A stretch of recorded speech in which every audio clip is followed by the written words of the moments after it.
안녕하십니까. 정리내과 원장입니다. 오늘은 의식 잃은 택시기사라는 제목으로 만병통치 제2강을 시작하도록 하겠습니다. 2016년 8월 26일 조선일보 사회면에 다음과 같은 기사가 실렸습니다. 25일 오전 8시 43분쯤 대전 서구 둔산동 정부 대전청사 인근 도로에서 택시 운전사 이모씨가 남자 승객 2명을 태우고 운행하다 갑작스럽게 의식을 잃으면서 앞서가던 승용차와 추돌했다. 이 씨가 몰던 택시는 앞차와 추돌한 다음에도 30m가량을 더 주행했다. 인근에서 사고를 목격한 주차관리 요원이 119에 신고를 했고 구급대가 출동해 심정지 상태였던 이 씨에게 심폐소생술을 하며 병원으로 옮겼지만 이 씨는 결국 숨졌다. 성인에서 돌연사 또는 심장마비를 일으키는 가장 큰 원인은 무엇일까요? 외국의 한 통계에 의하면 35세 미만의 젊은 나이에서는 돌연사의 절반가량이 비후성 심근증이라는 심장벽이 두꺼워지는 병 때문이라고 합니다. 그리고 35세 이상의 성인에서는 심근경색과 같은 관상동맥 질환이 돌연사의 80%를 차지한다고 합니다. 그러므로 신문기사에서 보였던 택시기사의 돌연사는 아마도 심근경색과 같은 급성 심혈관 질환이었을 가능성이 매우 높습니다. 택시는 운전면허증 외에 별도의 다른 자격증을 필요로 하지 않기에 은퇴한 직장인이나 자영업자들이 많이 진입하고 있는 직종입니다. 교통안전공단의 통계에 의하면 2010년도에 비해 2015년도 택시 운전자의 나이가 40대는 7만 명대에서 3만 명대로 거의 절반 가까이 줄어들었고 반면에 60대는 6만 명대에서 거의 10만 명 가까이 60% 가까이 증가한 것을 볼 수 있습니다. 날이 갈수록 운전자의 나이가 고령화되고 있는 것입니다. 신문 기사에서 돌연사했던 택시 운전사의 나이도 60대라는 점을 볼 때 증가하는 택시 운전사들의 고령화는 향후 택시 운전사의 돌연사에 매우 큰 영향을 줄 것이라고 생각됩니다. 그리고 택시 운전사는 작업 환경상 불가피하게 대기 오염물질에 많이 노출될 수밖에 없는데 특히 혈관에 좋지 않은 독성 물질도 많이 흡입하게 된다고 합니다.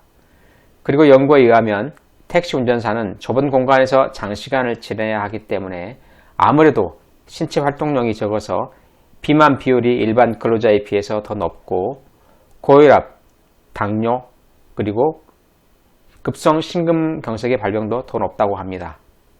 그러므로 고령이면서 택시 운전을 업으로 하는 운전자는 일반 운전자에 비해서 혈관 질환의 발병률이 더 높을 것으로 예상이 됩니다. 그렇다면 이러한 돌연사를 일으키는 심근경색과 같은 혈관 질환의 원인은 무엇일까요? 심혈관 질환의 원인은 흔히 동맥경화증으로 알려져 있지만 좀 더 엄밀하게 말한다면 축상경화증입니다. 축상경화증은 동맥의 벽이 지질과 염증 성분으로 두꺼워지다가 종래에는 혈관을 좁게 하거나 막는 병입니다. 아래 그림을 보시면 정상인 동맥에 콜레스테롤이 끼게 되면 혈관벽이 두꺼워지다가 플라크라는 기름떡이 생깁니다. 이 플라크가 더 커지면 혈관이 좁아지는 협착증으로 발전하고 협착증으로 좁아진 혈관에 높은 압력이 가해져 플라크가 터질 수 있는데 이때 심근경색이나 뇌경색 등의 심혈관 질환이 생깁니다. 그러나 아쉽게도 협착증과 같이 혈관이 많이 좁아져도 증상이 없는 경우가 많아서 혈관 질환이 발생할 때까지는 모르고 지내는 경우가 허다합니다. 그렇다면 이러한 축상경화증이 우리 몸에 있는지 그리고 있다면 어느 정도인지 미리 알아보면 돌연사를 예방할 수 있지 않을까요? 우리 몸에 축상경화증이 있는지 알아보는 검사로는 전 세계적으로 두 가지가 가장 많이 알려져 있습니다. 경동맥 초음파 검사와 관상동맥 칼슘 검사입니다. 이 중에서 관상동맥 칼슘 검사는 심장과 관상동맥 내에 칼슘량을 측정하는 검사로서 조기에 축상경화증을 알 수 있는 장점이 있습니다. 그러나 흉부 CT를 통해서 검사함으로 방사선을 받아야 한다는 점과 약물 치료 후에 추적 관찰이 어려워서 제한적으로 검사되고 있는 단점이 좀 있습니다. 반면에 경동맥 초음파 검사는 목에 있는 동맥을 초음파로 간단히 검사하므로 방사선을 받지 않습니다. 또 쉽고 안전하게 검사할 수 있으며 추적 관찰이 용이하다는 장점이 있습니다. 다만 조기 축산경화증을 아는 데는 관상동맥 칼슘 검사보다는 양성률이 좀 낮습니다. 둘 중에 어느 검사가 더 낫다고 단언할 수는 없지만 그래도 가성비가 좋은 검사는 경동맥 초음파 검사라고 생각합니다. 경동맥 초음파 검사로 검사한 2명의 택시 운전자의 측례를 소개하고자 합니다. 첫 번째 택시 운전사는 66세 남자 환자였는데 고혈압과 심방세동이라는 부정맥을 함께 가지고 있었고 흡연도 하고 있었습니다. 아래에는 그 환자의 경동맥 초음파 사진을 보시면 우측 내경동맥이 분지부부터 플라크로 완전히 막혀 있었고 여기에 보이지는 않지만 좌측 경동맥에도 꽤 플라크가 있었습니다. 이 환자는 뇌졸중과 심근경색의 발병 가능성이 매우 높아서 금연과 약물 치료가 매우 필요한 상태였습니다. 그러나 이 환자는 술과 담배를 끊거나 줄여야 한다는 저의 공고도 듣지 않을 뿐만 아니라 약이 떨어져도 내원하지 않아서 전화를 걸어도 받지 않았습니다. 가끔 신문이나 방송에서 택시 운전사가 의식을 잃거나 사고를 내는 뉴스를 보면 혹시 그 환자는 아니었는지 걱정이 되기도 하였죠. 그러나 모든 택시 운전사들이 앞의 환자처럼 축산경화증의 치료를 태만히 하고 있는 것은 아닙니다. 아래 경동맥 초음파 사진은 같은 택시 운전사이지만 검사에도 성실히 임하고 약도 정기적으로 빠지지 않고 복용하여서 축산경화증이 좋아진 경우입니다. 두 번째 택시 운전사의 경동맥 초음파 사진을 보면 2014년에 시해관 초음파 검사에서 우측 경동맥 분지부에 3.35mm의 플라크가 1년 정도의 약물치료 후에 2.7mm 두께로 약 19% 정도 좋아졌고 면적으로 보면 22% 정도 줄어든 것을 알 수 있습니다. 저희 병원에는 고혈압이나 당뇨병을 앓으면서 경동맥의 축산경화증이 있는 택시 운전자가 약 15분 계십니다. 그분들 대부분은 본인의 안전뿐만 아니라 손님의 안전까지도 책임져야 함을 잘 알고 있습니다.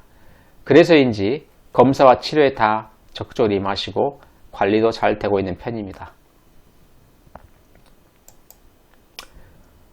택시나 버스 그리고 지하철은 최대 시속 80에서 100km 내외로 움직입니다. 운전자가 순간 의식을 잃거나 손발이 제대로 움직이지 못해 방향전환을 하지 못한다면 사고의 여파는 운전자 개인뿐만 아니라 승객들에게도 미치게 됩니다. 따라서 저의 개인적인 생각이지만 운송업에 종사하시는 분들이라도 고혈압, 당뇨, 고지혈증과 같은 만성질환이 있다면 최소 1년에 한 번씩은 경동맥 초음파 검사를 통한 축산경화증 검진을 받는 것이 꼭 필요하다고 생각합니다. 일본에서는 만성질환이 있는 근로자는 모두 경동맥 초음파 검사를 2차 검진으로 시행하도록 근로자 제2보상법에 명시하고 있습니다.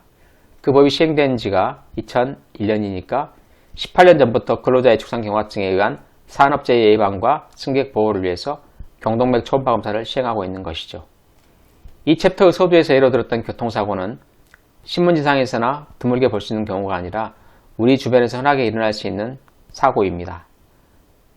선진국으로 가기 위해서는 무슨 일이 벌어지고 나서 잘 수습하는 것 못지않게 국민의 안전을 위협하는 위험 요소를 미리 예방하는 쪽으로도 많은 관심과 노력을 기울여야 한다고 생각합니다. 택시 기사님들의 혈관 건강은 곧 우리 사회의 건강과도 직결됩니다. 경동맥 초음파 검사는 고비용이 드는 검사가 아니므로 정부나 운수회사의 의지만 있다면 얼마든지 시행하여서 택시 기사님들의 몸에 숨어있는 축산경화증을 조기에 어느 만큼 찾을 수 있다고 생각합니다.